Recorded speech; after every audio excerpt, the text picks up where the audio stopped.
What's up, my comic community? Today is Friday? I think it's Friday. Friday, June 30th, and I've got the my new comic book day pickups from the Comix Strip for this week. I didn't have time to do it yesterday or the day before, so I figured I'd just go ahead and get right into it for y'all. I've got Batman: The Adventure Continues, Season 3, Issue 6, and this has an Evan Shanner cover, and it's written, I think, still by Ty. It's actually the writer for this, I believe, is still Paul Dini and Alan Burnett. It actually didn't tell me this, and it says Ty Templeton's doing the artist, which sounds about right. So yeah, crime is at an all-time low in Gotham City, with all the major supervillains behind bars. With the city finally quiet, Batman's mission might be at an end. But when Ra's al Ghul and his daughter Talia show up with a proposition, Bruce is forced to determine what the future of Batman will be. That definitely sounds interesting. I would love to have seen what they actually would have done if they would have gone on with Batman the Animated Series this far into it, like they've been doing with these newer issues and stuff. But also, I was going to say, my local comic shop, I'm going to shout out to them, is the Comix Strip. It's on Broadway in Cape Girardeau, Missouri, right across from the old Esquire Theater. Should definitely check them out. And we're going next to Batman, Brave and Bold, Volume 2, Issue 2. It's got a Simon DeMeo cover. And it is the writer for this. It's got Tom Kings, Joella Jones, Ed Brisson, and Christopher Cantwell. The artists on this also are Joella Jones, Javier Rodriguez, Mitch Gerads, and Jeff Spokes.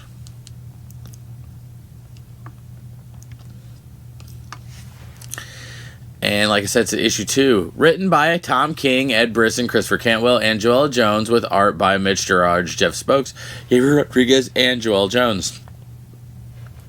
Tick, tick, tick goes the clock as Gotham City prepares for another shocking murder at the hands of the Joker. The brutal and terrifying tale of the Joker and Batman's first meeting continues as Tom King and Mitch Gerads once again deliver a shocking and bloody blockbuster tale. Stormwatch race to find an ancient sword that has been buried long in the deepest depths of the ocean. A sword of unspeakable horrors capable of wiping out entire civilizations. But they may also already be too late. A group of exiled X-Bulls have found the blade and are hell-bent on bringing humanity to its knees.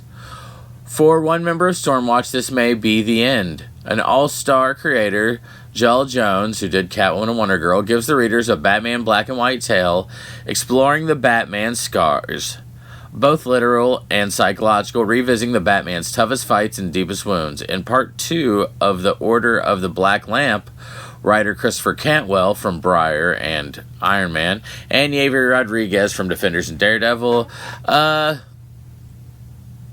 Superman uses a mysterious coda ring to uncover a location with a shocking tie to his past. Alright, so that's Brave and Bold. Next, we're moving on to DC Ruby. And this DC Ruby cover has a Megan Hetrick cover. And the artist for this is Sue Lee, and Marietta Bennett's the writer. Superman's been possessed by Grimm, and it's up to Team Ruby to stop him. Can the Huntresses take down the Man of Steel, or is it an end for Ruby, Wise, Blake, and Yang? All right. And if you don't know anything about Ruby, they just name the characters. Detective Comics, Volume 3, issue number 1073. I don't know if I mentioned, but that was issue 5 of Ruby.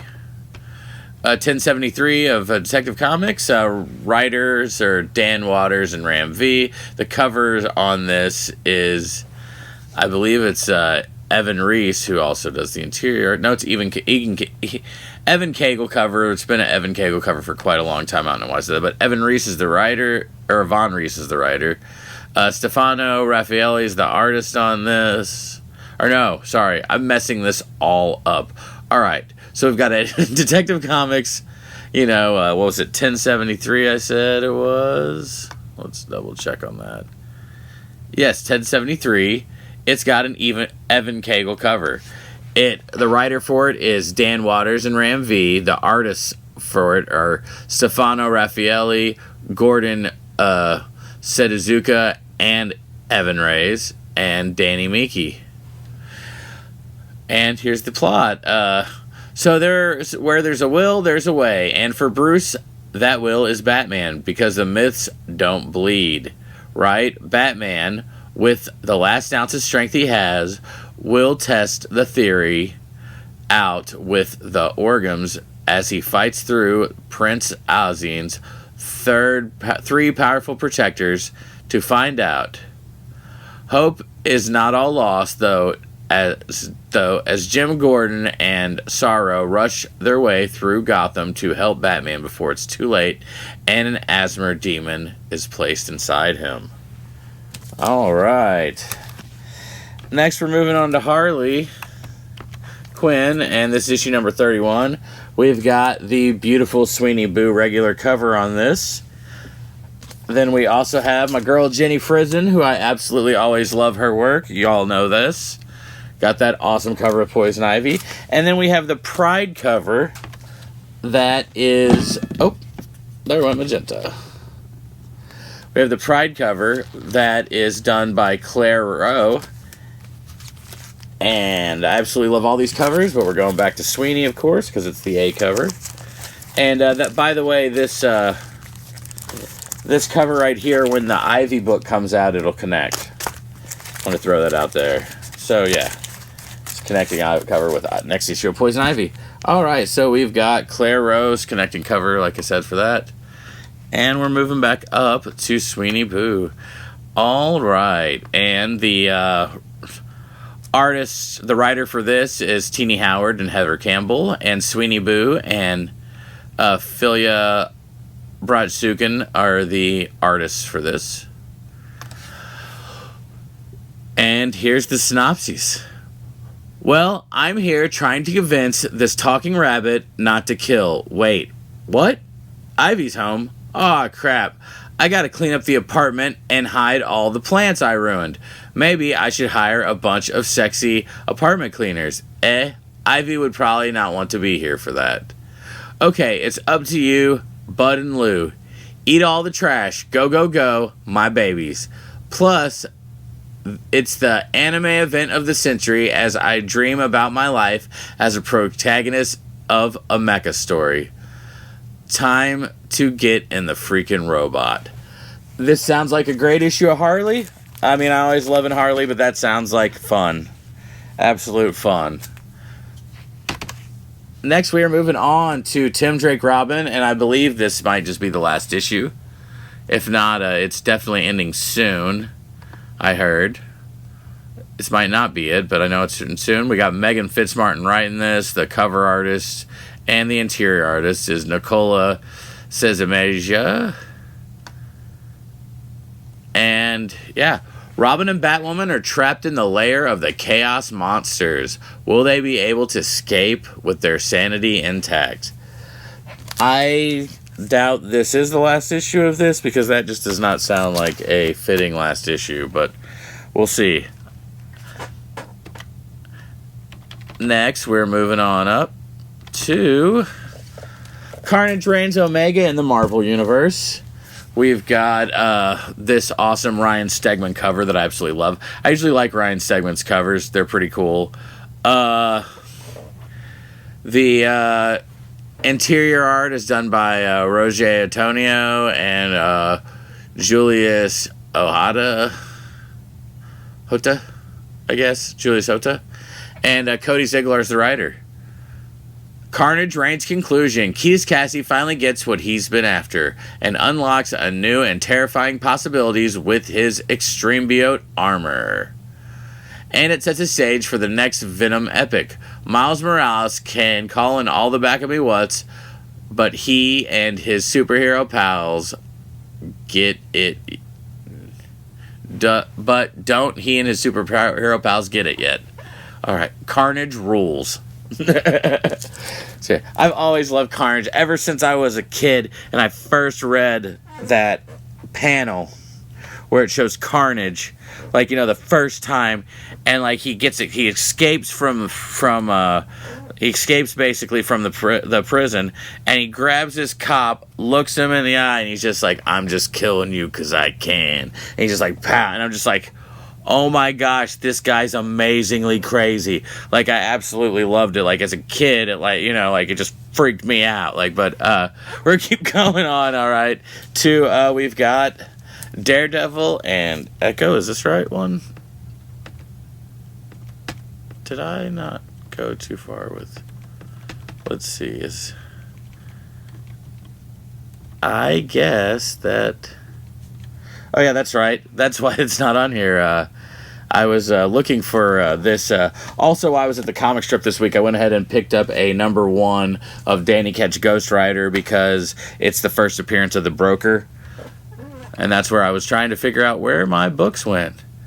So we're moving on to the Daredevil and Echo. This is issue #2.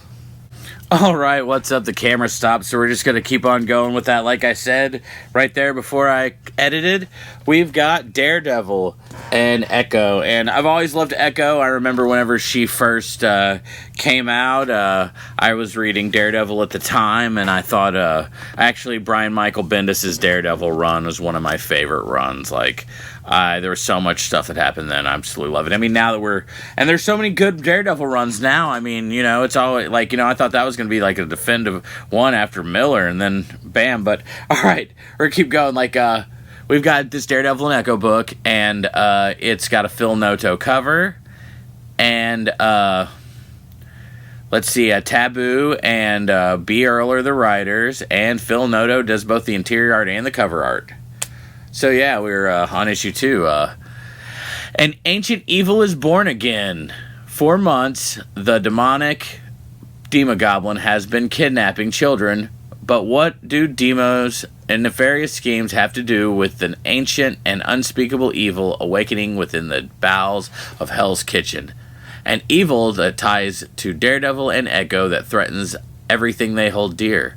A mysterious warrior from the past may hold the key to victory. But whose side is she on? All right. Now we're finishing up the week with this newest issue of Storm. And it's the second part of her new series, and it's issue 2. It's got a awesome cover by Alan Davis. And Nascenti is the writer for this, and the artist is Sid Kotoshin. Kotoshin. And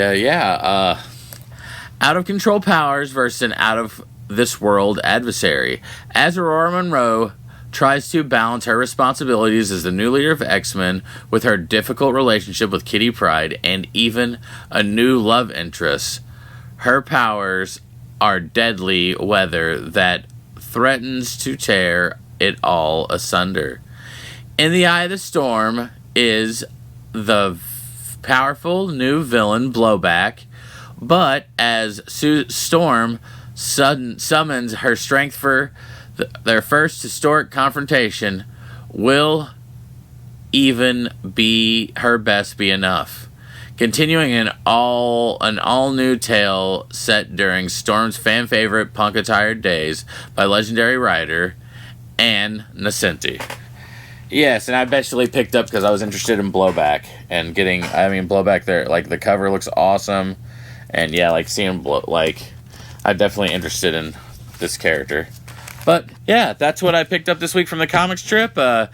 I'm gonna get off here and hopefully read some books or get some stuff straightened out. I've got tons of books around me right now. But thanks for watching. Hit like and subscribe. I'm going to get out of here, and I'll holler at y'all later. Peace.